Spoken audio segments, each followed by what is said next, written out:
Hi, this is Sarah from The Savvy Professor, and in today's video, we're going to talk about why your dishwasher won't start and how to fix it. Watch the video until the end to learn how to do this and more.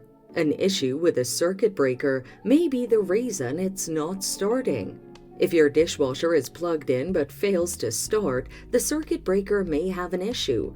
Check your household breaker box to see if the switch has been flipped to the wrong position. You can also look for signs of overheating. If this is the case, get a professional to help you fix the issue.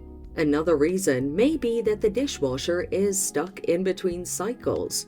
If the start button is pushed several times, the dishwasher may relapse into drain cycle.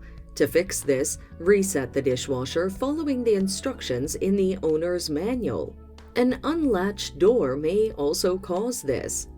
There's a switch that stops the dishwasher from starting if your door latch isn't engaged. Ensure the lower dish rack is correctly installed so that the door can close completely. And there you have it. Fixing your dishwasher that won't start is that easy. Thanks for watching. Till next time.